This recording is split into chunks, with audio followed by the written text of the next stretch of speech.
Hey everybody, I posted a picture of myself working the other day and I got a lot of comments on my gear, so I figured I'd give you guys a rundown on the stuff I use. I've bought and sold tons of gear over the last 30 years and I really just got it down to what I dig. I just sold all the stuff I wasn't using because I never used it and whatever.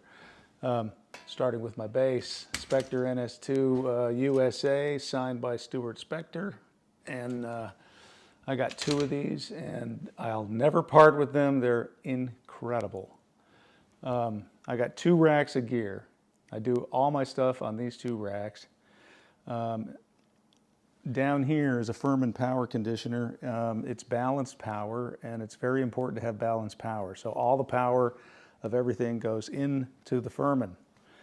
And two Yamaha power amps from 30 years ago, powering the NS10s and powering the headphones. Avocet by Crane Song. I'm huge on Crane Song. I think they make incredible stuff. Dave Hill is a genius.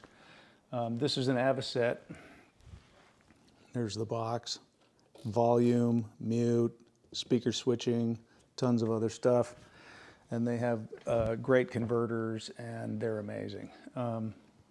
Pro Tools HD. This is Reb's head we use, custom audio amplifier made by Sir.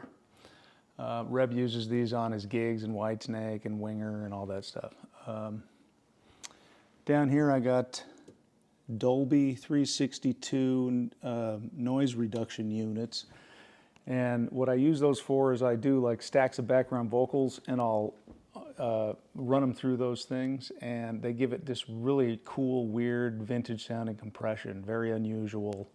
And so that's kind of a specialized thing that I kept because I thought it was really kind of amazing. Another Crane Song piece, the Spider 8 preamps, summing and digital out back into Pro Tools, which is cool. I'll use this to cut drums,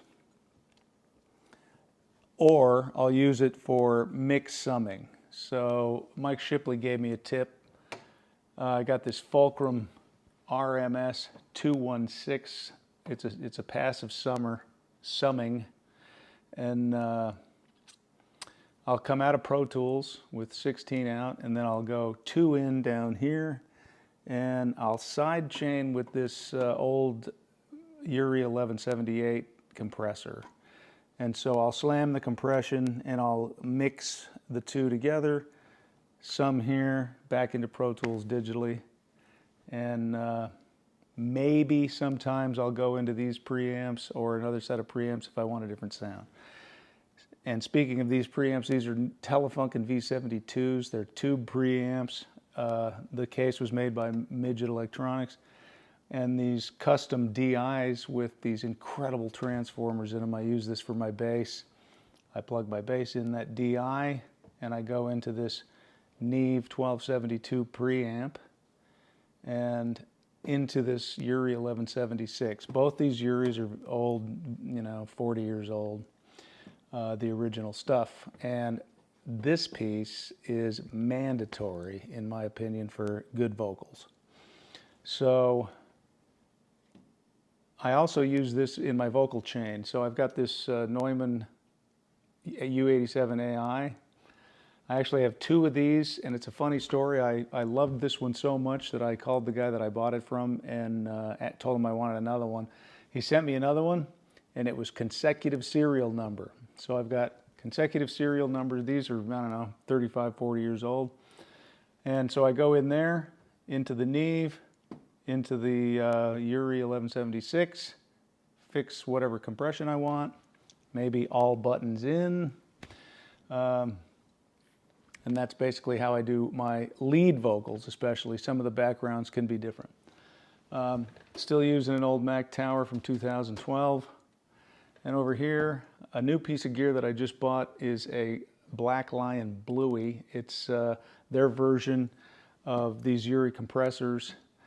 But what's cool about this is that you can do a compression mix from no compression to full compression. So messing with this knob gives you a little bit different thing that you can do here. Over here, it's just you're compressing, so it just depends on how much. Over here you can slam the compressor, but use some of the dry signal, and it's great. And this company, for those of you who don't know, they do modifications on all kinds of stuff. They're really great, and I love it. This is a BAE 1073 mic pre with DIs, standard stuff. Sounds just like the Neve, exactly like the Neve actually. And I love BAE stuff too. It's really great. If you'll notice, I don't have any preamps with EQ because I don't EQ anything going into the tape machine or Pro Tools. Another tip from Mike Shipley: we just plug in the preamp. Then if you ever need to redo it, you can just plug it back in and not wonder what you EQ'd it like. So I had a bunch of Neve preamps and with 1081s and all that stuff with EQ, and I just got rid of it all because I don't use it.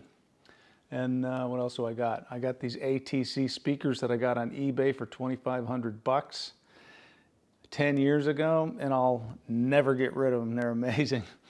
I love them. And there's a sub down there with that. So these are Mike Shipley's NS10s. A lot of big records were mixed on those speakers, so I'm very happy to have those. Two very old Mac screens, and I use a Kai controller, and I have several controllers. This desk I designed myself, and what's different about it is that the keyboard is stationary and the top piece moves, and the monitors sit a little bit down because I like to look down a little bit when I'm working. I don't want to look like this up on a platform where the screen's too high. So this is my rig, and we're working hard on making this Winger album for you guys. Hope you're going to dig it, and please stay in touch.